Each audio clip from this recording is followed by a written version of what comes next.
halos 10,000 mga Pilipino dito napiling namuhay at makipagsapalaran sa Switzerland. Tinatayang 8,000 sa kanila nandito sa Geneva. Geneva, ang peace capital ng Switzerland at kahit pa ng buong mundo. Narito ang 2 organisasyon na tumutulong para mapanatili ang kapayapaan at kaligtasan ng mundo. Ang United Nations Organization at ang ICRC o ang International Committee of the Red Cross. World Peace! Sino ba naman ang may ayaw niyan? Lalo't napakagulo ng ating mundo. Tama-tama po, dahil dito sa Geneva, may Christmas party ang ating mga kababayang narito. Milya-milya man ang layo nila sa Pilipinas tuwing Disyembre para kahit papaano mapawi ang kanilang kalungkutan, ang ilan sa kanila nagsasama-sama para sa Paskong Pinoy. Isang tabi muna ang trabaho, ang lungkot at mag-celebrate po ngayon Pasko. Hello po! Kamusta po kayo? Hello! Hello po! Hello, hello. Ang daming Pinoy food! Parang fiesta! Oh, hello! May parol pa sila! Hello! Hello! Ay, meron pa silang pailaw na welcome. Eh, kaya ang jayas na yan. Sa kumpol ng mga Pinoy OFW, may namataan akong pamilyar na mukha. Okay, boys, take it away. Ang komedyante sa Pilipinas na si Evelyn Vargas. Nagkita kami sa LA nung binigyan ako ng award sa TOFA. Nagkita na naman tayo rito. Bonjour, nakatadhana. Kamusta buhay dito? Masagana. Paano ang karir sa Pilipinas, showbiz? Ay, nami-miss ko, of course. Pero kung sino yung gustong kumuha sa akin. Available.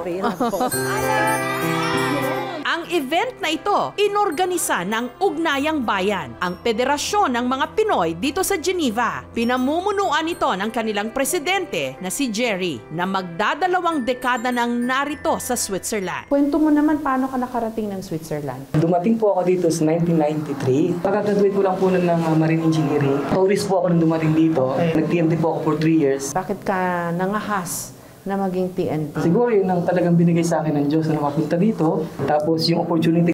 Sa mga unang taon daw rito ni Jerry, na masukan siyang kasambahay. Napakahirap, hindi po ako lumalabas. Trabaho, bahay, church lang.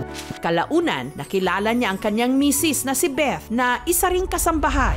Taong 2000, nakilala niya ang isang diplomat na narito rin sa Geneva na taga Mozambique sa Africa na masukan si Jerry bilang driver. Hanggang ngayon po, nandun pa ako sa kanila. Nang natulungan niya po ako, nagkaroon po ako ng permit. Malaki raw ang sweldo rito. Ang average na kita nasa 1,250 pesos per hour o 10,000 pesos kada araw. Yun nga lang, napakataas din ang cost of living. Mahal ang mga bilihin. Sulit naman po yung tax. Kasi nakikita mo kung saan Kung saan po napupunta yung tax. Marami pong tulong ang gobyerno. Kagaya namin, pag nawalan kami ng trabaho, 18 months po, may sweldo kami. Galing, no? Sana all, yes, sana all. Napakaganda raw ng benepisyo para sa mga residente ng Switzerland. Libre ang edukasyon at health insurance. Yun nga lang, hindi madali ritong maging legal o magkapapel. Maraming requirements. Maswerte nga lang daw si Jerry na makalipas ang 10 taon, saka pa lang siya naging ganap na Swiss resident. Anong advantage ba pag naging citizen ka rito? Stable ka na po, wala ka na pong inis. Alam ko nga ang Switzerland, napakagandang bansa para sa mga mamamayan niya. Yeah. Kasi parang wala pa akong nakikita ng may reklamo. Bukod sa maraming oportunidad, wala rin daw ditong diskriminasyon. Katunayan, ang anak ni Jerry na si Daniel na merong Down syndrome nakakapagtrabaho bilang staff sa isang supermarket. 18 years old na and nag-school din po siya dito. So he's working like, normal people here. Pero hindi raw madaling mahanap ang swerte rito. Katulad ng Tubong Quezon Province na si Ronnie na kaya lang nakapunta rito taong 2000 dahil nakakuha ng tourist visa. Nagdirin din po ako ng Swiss Dream. More than 100 application po. It's all rejected. Hindi ako nabigyan ng extension ng visa. So you have to exit Switzerland para hindi ka maging persona non grata rito. Hanggang sa nagka-plot twist. Umuwi ako ng bahay. Bigla po nag-ring yung telephone. Somebody is calling you from UNHCR yata. Sabi niya, pwede ka bang ma-interview for next week? Sabi ko, kahit ngayon na ako. Fast forward to 2023, si Ronnie, 23 years nang nagseserbisyo sa UNHCR o ang United Nations Commission on Humanitarian Refugees. Kayo tumutulong dun sa mga biktima ng gera, yung mga nadi-displaced. It's a fulfilling job po kasi paglabas ko po ng trabaho rin, may kakaharapin ka na naman na matutulungan ng tao. Nagiging kapaki-pakinabang po ang iyong buhay. Hindi ka lang tumatanggap ng, ang sarap ng buhay sa Switzerland. You're receiving thousands and thousands of Swiss francs. Pero hindi po yun ang purpose and value ng buhay. It's what you give. Yun po ang mahalaga. Yun nga lang, hindi lahat ng sumusugal nananalo. Ang ilan nabibiktima ng human and sex trafficking. Dating dancer sa Pilipinas si Ate Au. 18 anyos lang daw siya nung aluking magtrabaho bilang entertainer sa Netherlands. Gusto kong kumita para lang masuportahan ko pag-aaral ng mga kapatid ko at nanay ko. Akala ko sayaw lang. Ano palang pinagawa? Alak? Pinapainom kayo? Hostess! Ginawa kayong hostess? Oo! Isasabak ka sa table ng mga lalaki, hipo-hipoin ka. Paano niyo kinaya kayo? Lumaban ako.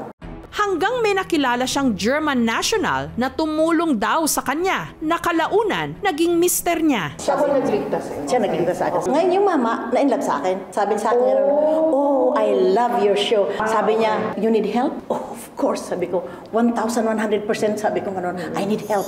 Nagsama sila't ikinasal pero kalaunan naghiwalay din hanggang napadpad si Ate Au sa Geneva para sa anyay tila misyon na niya sa buhay. Mura nag-stable na ako ng Geneva since 1980. Naging rescuer po ako ng mga artistang katulad na pinagdanasan namin. Ilan na ho sa tansya niyo na rescue niyo? Mga 200 siguro. 200? Wow! Andito pa naman yung iba. Isa ho kayong bayani. Oo. Pero, salamat po sa ginawa niyo. Minsan kasi po, pag tumulong ako ng ganyan sa kawawa, napakadaming blessing dumarating po sa akin. Sa Geneva, naipagpatuloy din dito ni Ate Au ang kanyang hilig. Folk dancing, lalo na ang tinikling. Teka, mukhang mapapasubo tayo rito. Si Ate Au, hinamon akong magtinikling. Patay! Medyo challenge ako dyan sa tinikling na yan eh. Kasi lagi ako naiipit. Kayanin nyo kaya nga. Subukan. Thank you so much mga kapuso. Kung nagustuhan niyo po ang videong ito, subscribe na sa GMA Public Affairs YouTube channel. Don't forget to hit the bell button for our latest updates.